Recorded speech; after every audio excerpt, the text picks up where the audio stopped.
Your guys are 2-0 for Ryan. So I'll tell you what, Ryan's undefeated, isn't she? Yeah. Every game from now on is Rally for Ryan game. It's just that simple.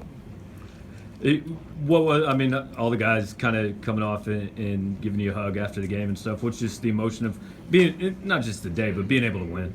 You know, it's obviously special. It obviously means a lot to me and my family. You know, I think one of the things that I've tried to do through the last year and a half is kind of departmentalize my personal life from work. And that's kind of how I've handled it and how I've gotten through. When I come to work, I do my best to concentrate on work, especially practice and during games, focus in on this. And like I've said before, you know, that's my release. That's my chance to think about basketball and not have to think about cancer.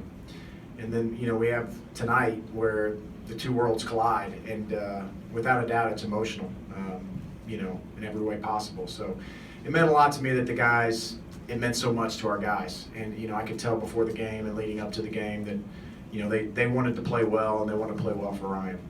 Brad, when you see Ryan after the game, or just, I know you were wondering if she'd have the energy to go through the whole game, what can you tell about what she's taken in from this? You know, she knows it's a big deal. She's such a shy kid. She hates attention. You know, she really, to be quite honest with you, doesn't really enjoy coming to games other than eating the nachos. That's kind of the thing for her. She likes to go up to the suites. She thinks they have really good brownies in the suites, and she likes to eat the nachos.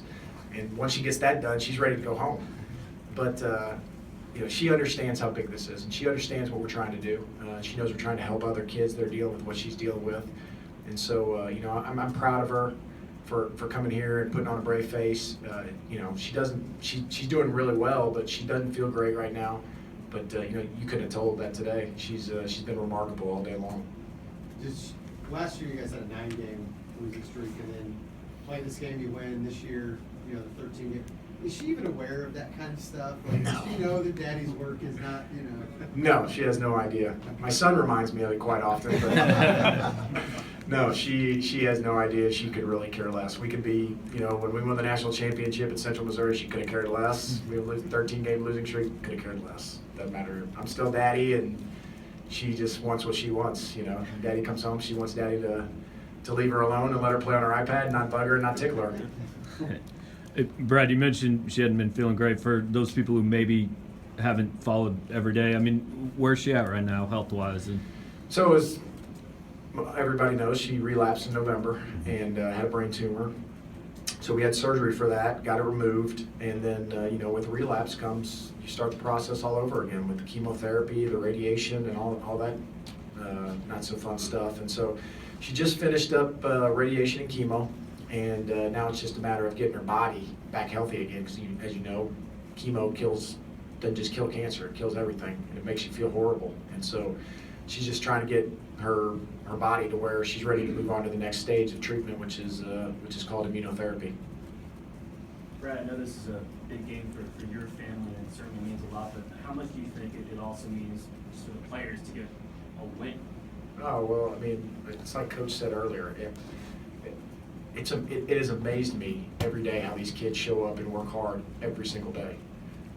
You know, I am so, and I would have said this, I was saying this before the game today, I'm so proud of this team for the way they've handled this and the way they've handled themselves. And, you know, Coach isn't lying. These kids show up every day at practice for the most part. You know, like he said, he's got to jump start them every now and then, but they work hard. This is by far our best practice team we've had in, you know, really in a long time that I can remember. You know, and that's hard. That's funny to say with a team that hasn't won many games, but it's true. And I really do feel like Coach said, we are so much better now than we were 6 weeks ago. And you know, it's just, I'm really happy for them to finally see some fruits of their labor, because, you know, obviously they need that. And you know, it's cliche to say we have to learn how to win.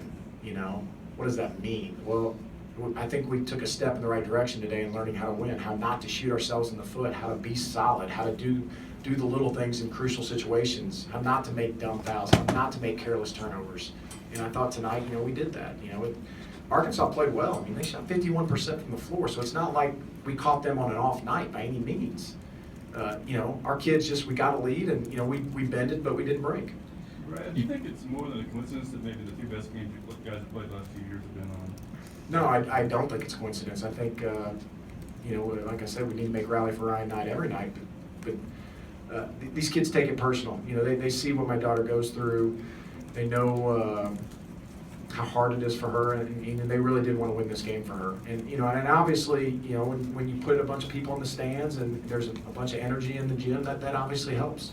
You mentioned at halftime using a lot of the money from last year to help someone else. I mean, how beyond your family, how much has that meant to you guys to be able to help some other people? It's been amazing, and you know what's really cool about it is, you know, we made 2 donations. We made one to Slum Kettering, and then we made another one to Children's Hospital of Philadelphia.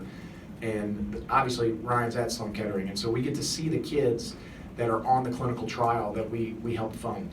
And you want to talk about just giving you chills, you know, to see those kids progress. And the little girl, Karma, that I talked about at halftime,